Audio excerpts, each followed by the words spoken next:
Gafa TV, tu canal online, presenta pensamiento crítico, pluralidad de voces, miradas, oídos y verdades desde la cotidianidad, la academia, la política, la economía, la sociedad y la cultura para construir conceptos y propuestas transversales e incluyentes. Sean bienvenidos a Pensamiento Crítico.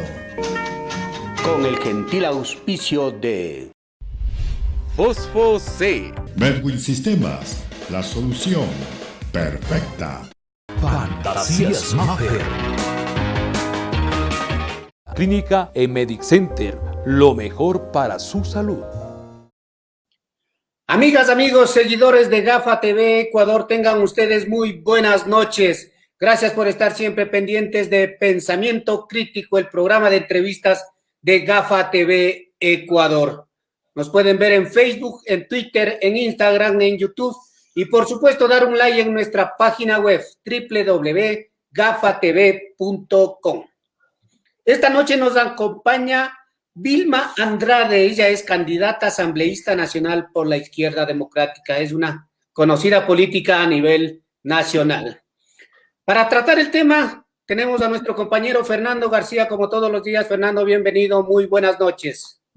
Hola Galo, amigos, buenas noches, bienvenidos a Pensamiento Crítico a través de Gafa TV Ecuador este miércoles 27 de enero del 2021. Estamos prácticamente a 10 días de la primera vuelta electoral del 7 de febrero y la campaña electoral terminará en pocos días ya y los candidatos ya no podrán hacer promoción de sus propuestas y de sus planteamientos. Saludo cordialmente esta noche a la doctora Vilma Andrade. Ella es candidata a asambleísta nacional por la Izquierda Democrática a la reelección de este cargo que la obtuvo el pasado 2017. Quiere volver a la asamblea el 14 de mayo, ¿sí? A un nuevo periodo de 4 años. ¿Cómo está? Buenas noches. Primero le saludo y le agradezco por la deferencia para este diálogo, para iniciar enseguida nuestra conversación. Muchísimas gracias, apreciado Fernando. Muy buenas tardes. Igualmente, Galo, qué gusto pues estar en Gafa TV. Para mí siempre es un honor y pues un saludo afectuoso a toda la audiencia.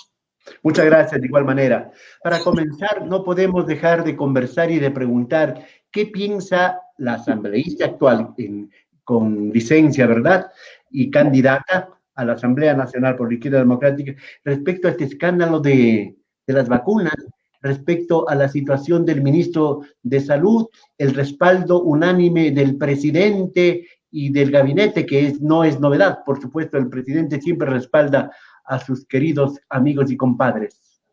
Bueno, primero decir que es inadmisible, por decirlo menos, que en un periodo tan duro para los ecuatorianos, con esta crisis profunda, con esta crisis sanitaria, con este dolor que están viviendo las familias al ver perder a sus familiares, al ver que no tienen empleo, al ver casi disminuido en gran porcentaje sus ingresos. Es una situación absolutamente dolorosa y, por supuesto, esto que ocurre en la salud pública, en los actos de corrupción y en esta entregas mismo de las vacunas, primero que es mínima, o sea que no se burlen de los ecuatorianos pensar que 4,000 dosis y que posteriormente 80,000 dosis van a servir realmente para paliar en algo pues la situación que nos encontramos. Es risible, por decirlo menos.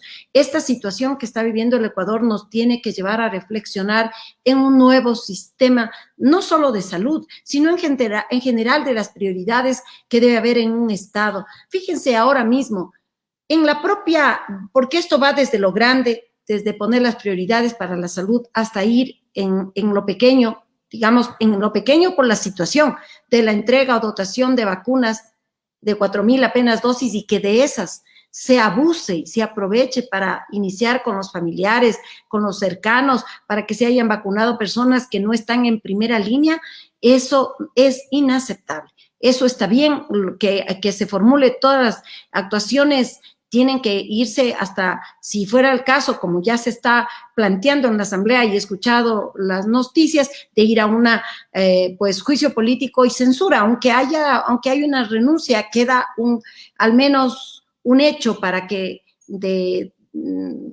de relevancia. Un precedente, ¿no? Un precedente. Esa es la palabra. En todo caso, usted, su candidato presidencial y su partido también están por la renuncia del ministro que sí, está pidiendo mucha gente. Inmediatamente nuestro candidato Javier Hervas hizo público justamente su pronunciamiento y su rechazo a este tipo de actuaciones que desdicen realmente de un buen funcionario público.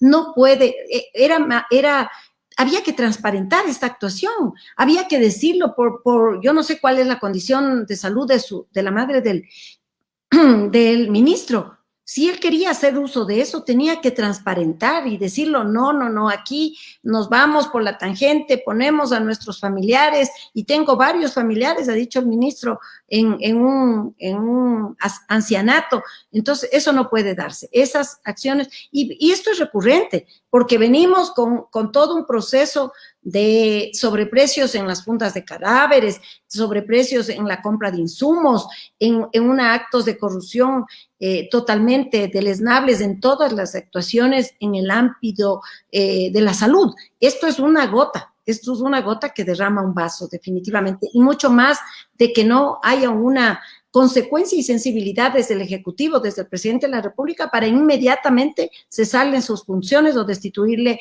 al mal funcionario.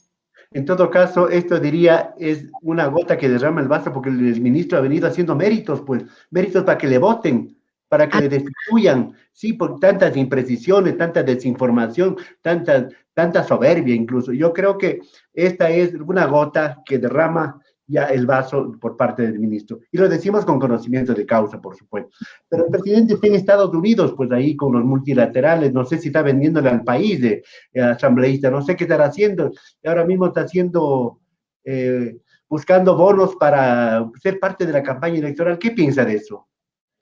Bueno, eso estaba programado, ¿no es cierto? Es parte de las actuaciones que tiene que hacer el presidente. Tenemos un presupuesto desfinanciado y recordemos que inclusive la ley de transparencia que se aprobó y la ley anticorrupción que se aprobó en la Asamblea precisamente llevaba a que se puedan obtener esos recursos. Yo en eso sí soy muy objetiva y muy clara. Si el país no tiene recursos realmente para financiar, para pagar Fuerzas Armadas, para pagar policía, para pagar pues a la burocracia, realmente puede causarse un colapso en el país. Entonces, en ese sentido está bien, pero a lo que voy es que esos recursos efectivamente sean puestos en prioridad. Y la prioridad ahorita, sin duda, es la salud y la educación, la seguridad. Esas son tres prioridades, y que esos recursos que se van a obtener de los multilaterales sean efectivamente para eso y no para cubrir, como estamos viendo en otros casos, unos pagos o acuerdos que no convienen al Ecuador.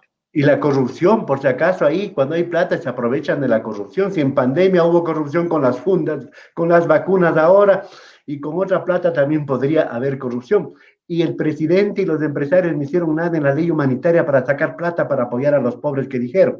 Ese es otro asunto pendiente y que la Asamblea también tiene que dar cuenta al país. Ahí quiero ser muy enfática, porque mire, mucho se ha dicho de la ley humanitaria y nunca lo dicen correctas, porque no les conviene. No hubo los votos para el archivo, porque fue un proyecto económico urgente. Por lo tanto, tenía el tratamiento específico de 30 días y si no se lo trataba, si no se lo aprobaba, entraba por el Ministerio de la Ley. ¿Qué significa eso? Que entraba en vigencia la ley que estaba propuesta por Lenín Moreno, que inclusive planteaba que se entregue el 10% de los sueldos de los empleados y funcionarios para paliar la crisis, y se olvidaba de los grandes contribuyentes. Mire, nosotros como Izquierda Democrática, aunque eso puede parecer como que no era adecuado, quizás no era político, nosotros presentamos una propuesta para que se cobre a los grandes contribuyentes, porque si hablamos de solidaridad, no puede pensarse solamente porque soy solidario, porque doy una dádiva.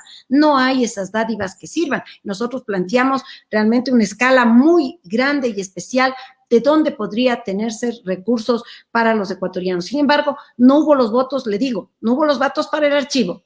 Yo voté por el archivo, no alcanzaron los votos. ¿Qué votos había? Los de los socialcristianos y el correísmo que venían actuando en conjunto. Y por el otro lado, usted sabe que hay 42 votos morenistas que de hecho balanceaban. Quítele 5 porque en realidad han venido actuando de forma diferente. 37 votos que no permiten, por lo tanto, tener una mayoría para lograr el archivo. Eso fue así de claro, y por eso, ¿qué es lo que hicimos? Mejorarle a la ley humanitaria, ponerle muchos beneficios y, lógicamente, normar sobre todo el tema de lo que estaba ya vigente en el Código Laboral, el artículo que regula la fuerza mayor. Bueno, eso hablaremos en otro momento. Estamos conversando con la doctora Vilma Andrade, candidata a la reelección a la Asamblea Nacional. Bueno, la gente dirá, ¿para qué quiere regresar a la Asamblea 4 años más la doctora Vilma Andrade cuando es parte de esta Asamblea que tiene apenas el 2% de aceptación? 2 de cada 100 ecuatorianos creen en la Asamblea. ¿Para qué entonces regresar si usted ha sido parte de esta Asamblea, Vilma? Fernando, a mí me tocó en mala suerte ser parte de esta asamblea. Y yo creo que lo que menos se puede hacer es llegar a la generalización. Yo le debo decir que para esto hay una corresponsabilidad desde las organizaciones políticas de saber a quiénes proponen como sus candidatos, que tienen que ser personas que tengan un conocimiento de la realidad política, social, económica del Ecuador. Yo le debo decir que yo estoy en el activismo social desde mi adolescencia. Yo he trabajado como voluntaria en la cárcel de mujeres, en el hogar de la joven para apoyo a las madres adolescentes. He estado también en los ancianatos. Tengo una sensibilidad social y por eso fui concejala, vicealcaldesa, he sido quien refundó el Partido Izquierda Democrática, y una mujer también puede tener trayectoria, y una mujer también puede reelegirse, y una mujer también puede tener una escala para hacer una política sana. Yo he cumplido con todas mis ofertas de campaña, pero decía, hay que tener una corresponsabilidad de los electores también, porque fíjese, la asamblea anterior con el toditito, una sola lista, 100 asambleístas. Esta asamblea, 74 legisladores, igualmente del toditito, una sola lista. Y el 90%, estimado Fernando, y quienes nos escuchan, de los que están enjuiciados, los que están investigados, los que tienen denuncias de varios delitos en la fiscalía y que fueron parte del reparto, son justamente del toditito, una sola lista, un solo lista. Entonces, aquí también llamamos a la reflexión a los electores para que puedan ver las propuestas y no solamente al gran elector. Yo voto por él y no saben qué asambleístas están. Yo quiero que realmente revisen mis propuestas que están enfocadas a la reactivación económica, pero yo le digo, 8 leyes han sido aprobadas y de esas 3 de lucha contra la corrupción, por Vilma Andrade, por la Izquierda Democrática, que ha sido una voz en solitario, pero la última que quiero destacar, porque es mejor que la bendita ley de extinción de dominio que bulla han hecho y que es una panacea, que no la es la ley de protección al denunciante. Gracias a mi lucha conseguí que ahora en el Código Penal se establezca que quien denuncia no se conozca su nombre, no se conozca su identidad y es más, reciba el 20% de incentivo o hablemos claro, que reciba como recompensa de lo recuperado. Esas normas que califican mi trabajo, igual como es la lucha contra la corrupción, igual como es el avance de derechos para las mujeres y también lo que he trabajado a favor de los emprendedores, de los comerciantes, de los agricultores, esas son normas que yo he impulsado y que justamente por esos acuerdos, por esos consensos, he logrado, con lo difícil que es una aprobación de una ley, conseguir normas tan importantes como estas. Lamentablemente, como la Asamblea tiene 130 legisladores, el hecho de que un 40, un 50% casi de ellos tienen problemas de sospecha, no le vamos a acusar a nadie, hay sospechas, están siendo investigados, y lamentablemente da lugar a hablar de la Asamblea porque es un colectivo, un poder del Estado, una función del Estado. En todo caso, Vilma, ¿cuál es el proyecto, la propuesta, la iniciativa real de su partido y suya para paliar, para ayudar a superar la crisis que vive el Ecuador en todos los órdenes? ¿Cuál sería lo que suelen llamar popularmente la cereza del pastel que llevan ustedes? Las 3 más importantes. La primera es salir, vamos en concordancia con la propuesta de nuestro candidato presidencial Javier Hervas. Es dejar el extractivismo, ya no va más ese modelo de desarrollo anclado en el extractivismo e ir a un modelo de desarrollo enfocado en la producción, en la agroindustria y en la agroexportación.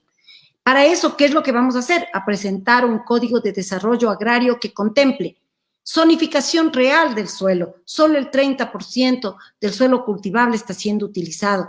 Tenemos que ir como política pública a tener un seguro agrario que abone, que ayude realmente en problemas climatológicos y de todo orden al agricultor. Igualmente, nuevo sistema de asociatividad de las unidades familiares agrícolas para que puedan competir, puedan tener mejores mecanismos de comercialización. También necesitamos crédito barato y ahí decimos que el Banco del Pacífico no pueda venderse. Javier Hervas lo ha planteado directamente, que debe convertirse en un banco de desarrollo que dé créditos a 15 años plazo, no el mentiroso 1% que dice el candidato de la derecha, no, el 6% de interés a 15 años de plazo con periodos de gracia que contemple los periodos para iniciar los emprendedores y también los de cultivos. También planteamos la necesidad de la tecnología, infraestructura, y estamos en el camino correcto. Mire, este año el Ecuador va a recibir más dinero, más recursos por la exportación del banano que por el petróleo. Por lo tanto, es esa experiencia y esa visión de futuro de Javier Hervas, que por suerte los ecuatorianos así le están aquilatando y está recibiendo un apoyo inmenso, sin duda. Va a ser una sorpresa en estas elecciones, Javier Hervas, porque está conectando realmente con la base social y con la realidad de los ecuatorianos. Esa es nuestra estrella, digamos, la cereza del pastel, convertirnos en una potencia agrícola. El segundo proyecto que es fundamental es el apoyo a las MIPYMES. Para eso, ¿qué queremos? Cambiar la ley de economía popular y solidaria para que las facturas que emiten estos pequeños, medianos y microempresarios al sector público como al privado sean canceladas en un máximo de 30 días y si no lo hacen, corran intereses, sanciones y multas, porque si no les damos liquidez, están colapsando. Y la tercera, que es importante, es la seguridad social. Esa seguirá siendo para nosotros fundamental. Hemos defendido el seguro social. Yo he defendido más que nadie en la Asamblea, le debo decir, Fernando, que cuando este gobierno intentó convertirle a la seguridad social, IES, ISPA y ISPOL en dependencias del Ministerio de Economía, y no solo eso, sino que decía que en caso de crisis fiscal podrá tomarse los dineros de la seguridad social. Imagínense al atrevimiento a lo que querían llegar.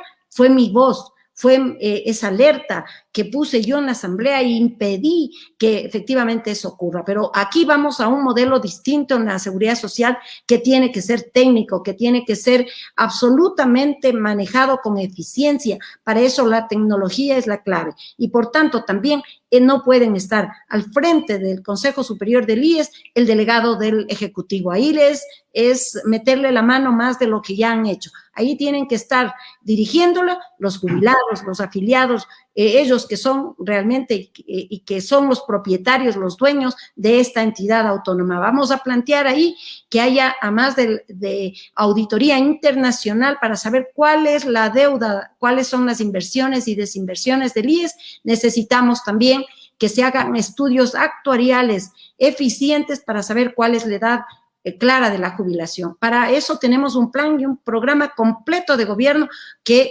esperamos puedan conocerlo a través de las páginas web de izquierdademocrática.com o javierhervas.es para que conozcan todo lo que tenemos para el plan de reactivación y de sostenibilidad de la seguridad social. Por favor, para ver si hacemos un poco más fluido para una inquietud. En todo caso, desde la Asamblea, ¿se puede hacer algo para el asunto del empleo, que es lo acuciante este rato, para el asunto de la seguridad, que es un elemento realmente preocupante, tomando en cuenta incluso lo que ha pasado hoy día mismo en Guayaquil y que pasa todos los días en el país? El asunto de la corrupción. Hay tantos elementos que el país necesita respuestas concretas y sobre todo realizables, porque hay que tomar cuenta que la Asamblea no tiene el poder de decir esto se hace, sino son iniciativas y depende de la correlación de fuerzas que existe en la Asamblea y de la voluntad del colegislador, que es el presidente de la República. ¿Cómo hacer para que se hagan leyes y salir de lo que estamos en este momento, Vilma? A ver, primero, para generar empleo, por supuesto, también se tiene que promover leyes como la que les estoy planteando, que abone a plantearse como objetivo claro y prioridad el agro. Eso va a generar trabajo a través del transporte, del comercio, de la tecnología y de la propia mano de obra no calificada que se necesitará en el agro. Pero a más de eso, creo que todas las acciones que debamos cumplir en todas las leyes que ahora mismo son una traba, que pasan a ser prácticamente un freno para el desarrollo, hay que ponerle claridad. Mire, yo soy muy objetiva. El Código Laboral necesita hacer unos cambios, no para precarizar, pero porque, mire, muchos nos hablaron de la precarización, pero usted pregunte, ¿qué está pasando en la empresa eléctrica?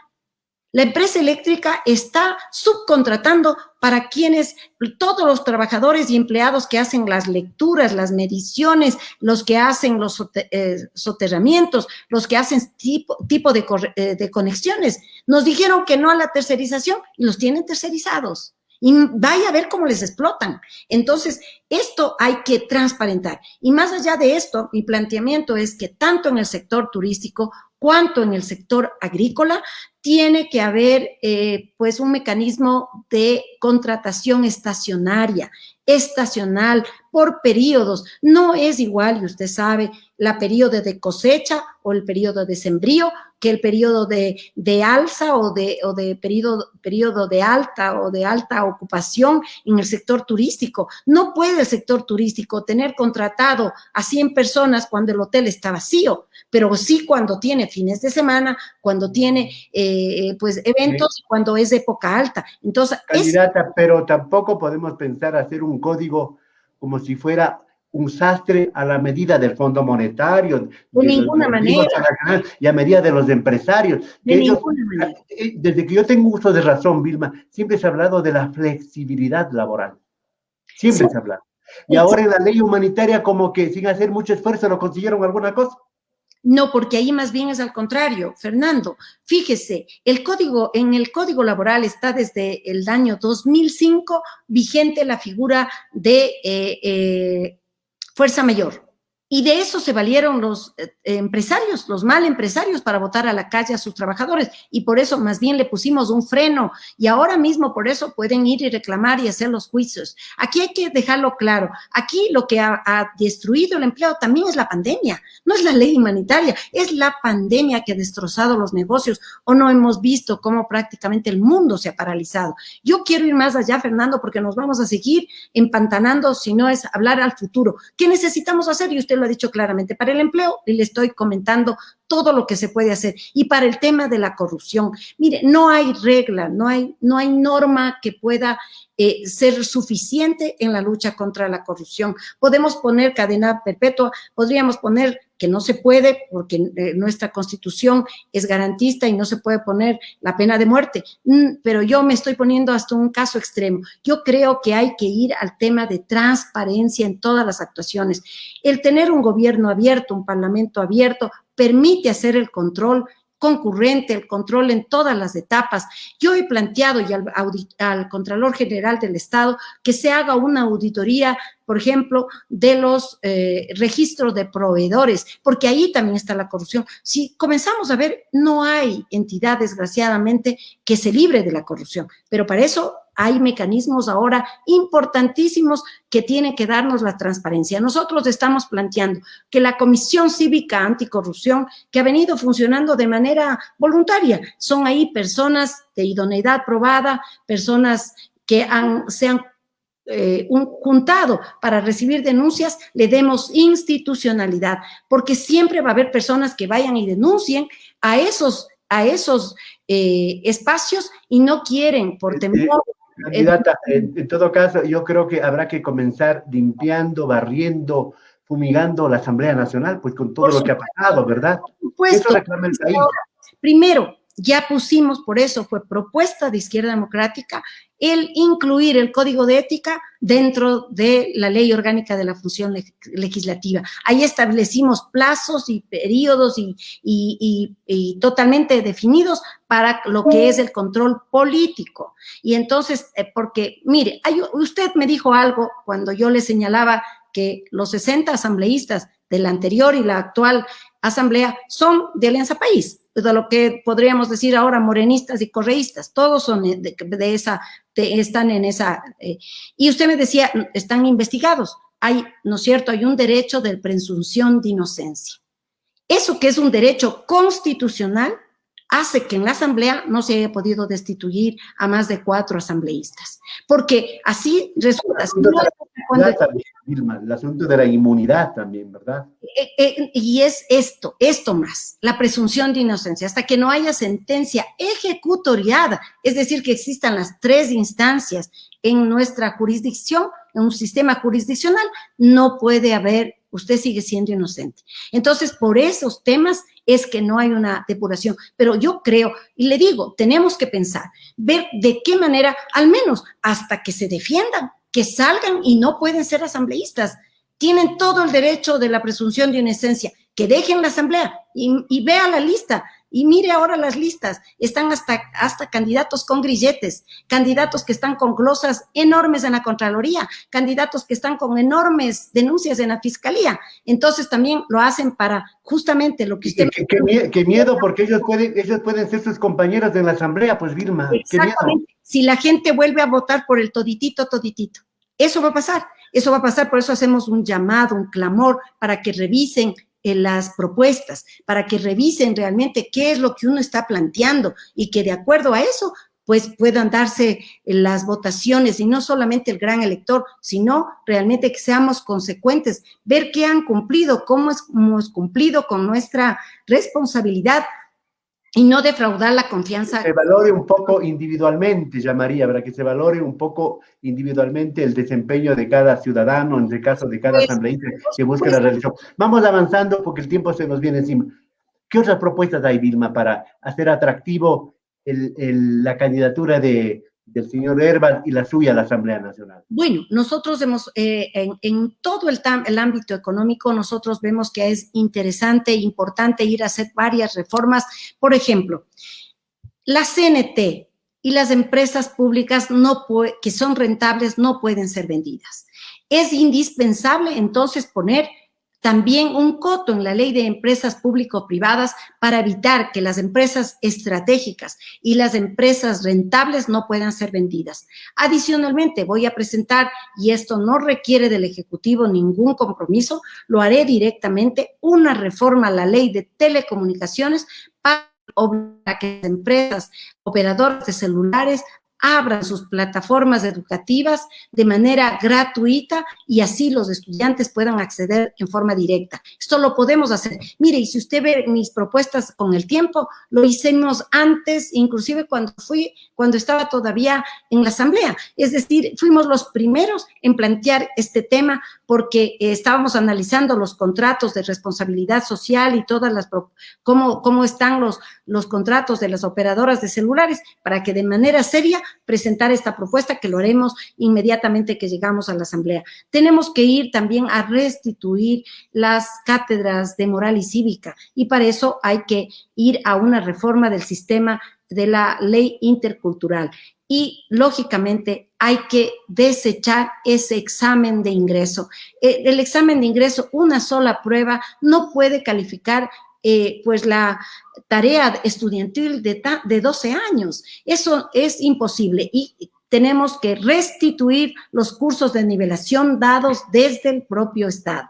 Además, hay que fortalecer la educación dual. Esa es nuestra propuesta en el campo educativo, darle fortaleza a la educación técnica para que, además, la educación dual permite que quien está en los primeros años en educación técnica pueda después continuar su trabajo, pero también continuar una carrera profesional a nivel universitario. Vilma, vamos terminando. Unos 2 temas muy rapidísimos. ¿Y la bicameralidad y la reducción de asambleístas, cómo está eso?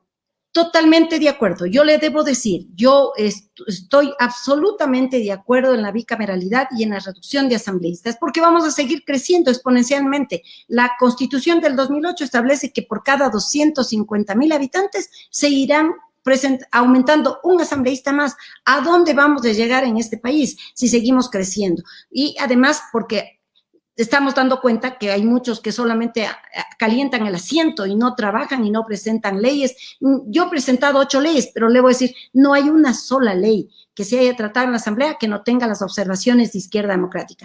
Y la bicameralidad, yo estoy de acuerdo, Fernando, por 2 cosas. Primero, porque cuando se empiece el tema legislativo, con la revisión en 2 cámaras puede ser un poco más lento, pero los textos salen mucho más definidos, mucho más claro y hay una mayor participación. Y sobre todo en el tema de fiscalización, porque inicia el proceso de fiscalización en la Cámara Baja o de Diputados y los que resuelven la censura, la destitución o no del funcionario público, que solo puede ser en este caso ministros o vicepresidente o presidente de la República, lo hace el Senado, la Cámara del Senado. Eso evita, por tanto, el conflicto de intereses, los chantajes, el que el gobierno meta la mano y venga al reparto, el que haya por ahí las llamaditas, eso evita totalmente y creo que es importante después del fracaso que hemos tenido, que ojalá vayamos a este sistema bicameral y de esa manera evitemos esta suerte de manipulaciones que desgraciadamente se han dado en la Asamblea.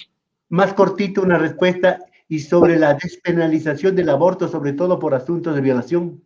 Totalmente de acuerdo. Porque mire, solamente en este año último que la Asamblea dio la espalda a esta aprobación, nos faltaron 5 votos, han sido obligadas a ser madres 2.176 niñas de 10 a 14 años. Y no me diga usted, apreciado Fernando, apreciado Galo, o los amigos que nos escuchan, que una niña de 10 años se embaraza. Y no me digan que una niña de 12 años quiso embarazarse. Por favor, eso es violación. Destruyeron su vida, destruyeron su futuro. Yo no sé ustedes si son padres, yo soy madre, no me puedo imaginar el dolor de una niña hecha una cesárea, no me puedo imaginar el dolor de una niña cargando otra criatura. A eso le condenamos, a destrucción total, y por eso nosotros de manera directa le digo, a mí me dicen no hables de esos temas, son controversiales, pierdes votos. Aquí hay un compromiso de conciencia. Yo siempre hablaré con la verdad y le diré a los ecuatorianos la verdad y creo que este problema es de salud pública y hay que dejar que las mujeres decidan. No avanzamos, por si acaso, Fernando, a la despenalización o a la aprobación del aborto en el total como en Argentina. Argentina aprobó recién eso, pero la despenalización del aborto lo hicieron en 1976. En el Ecuador estamos en pañales todavía. Recién podremos dar un paso y eso más si vamos a una asamblea, ojalá con pensamiento abierto y que legislen pensando que somos un Estado laico y podamos conseguir este objetivo que sin duda necesitan las niñas, las adolescentes y las mujeres violadas. Por supuesto que somos orgullosamente padres, tanto Galo como yo, orgullosamente padres y preocupados por la vida, por la salud de los niños y adolescentes de este país. En todo caso, una pregunta necesaria, pero muy cortita. ¿Qué piensa del CNE, del Tribunal Contencioso? ¿Alguna sospecha, alguna duda, alguna incertidumbre? Sí, por supuesto, Fernando, usted ha dicho la palabra clave. Nosotros hicimos una propuesta muy fina, muy técnica al Consejo Nacional Electoral y desgraciadamente no se nos hizo caso. Y ahora vemos esta pugna, desgraciadamente, que es inaceptable. Nosotros creemos que tenía que autorizar la participación de Álvaro Noboa. Creo que no se puede limitar esas participaciones y ahora mismo nos vemos abocados realmente a más que allá de pugna de poderes, a esta incertidumbre de saber qué es lo que va a ocurrir. Como usted sabe, en este momento estamos ya inmersos en un proceso electoral, entonces nos toca acatar las disposiciones, porque ahorita, más que inclusive el presidente de la República, la autoridad máxima en este país en tiempo de elecciones resulta ser el Consejo Nacional Electoral, pero esperamos nosotros que efectivamente se pongan de acuerdo y lleven adelante un proceso al que estamos lógicamente convocados, pero al que vamos a poner todos los ojos para que haya transparencia y no permitamos realmente que la voluntad de los ecuatorianos se vea burlada en las urnas. Muchísimas gracias a la doctora Vilma Andrade, candidata a la reelección como asambleísta nacional por la Izquierda Democrática. Hemos conversado de todo, no podemos dejar de conversar de temas de salud, de temas de corrupción y por supuesto las propuestas electorales planteadas para volver el 14 de mayo, el 14 de mayo que se posesiona la Asamblea Nacional para comenzar a regir el asunto de la fiscalización y la legislación. Asambleísta, mucho gusto, muchas gracias, mucha suerte. Gracias. Solamente decirles que los ecuatorianos somos personas, la mayoría de los ecuatorianos, emprendedoras, trabajadoras, gente honesta, y vamos a salir de este difícil momento y lo vamos a hacer en conjunto. Yo seré ese puente, yo seré ese nexo en la Asamblea, justamente para llevar adelante las demandas de los ecuatorianos. Muchísimas gracias. Les invitamos a apoyarnos en la lista 12 y, lógicamente, a nuestro candidato y líder, Javier Herbas, que igualmente representa a Izquierda Democrática. Muchas gracias, Fernando y Galo, por la entrevista. Buenas noches. Muchas gracias a doña Vilma Andrade, candidata a la reelección para la Asamblea Nacional. Señoras y señores, este ha sido el diálogo de hoy. Volveremos el día de mañana para seguir conversando de temas importantes y de temas que nos interesa y nos preocupa. Hasta la próxima.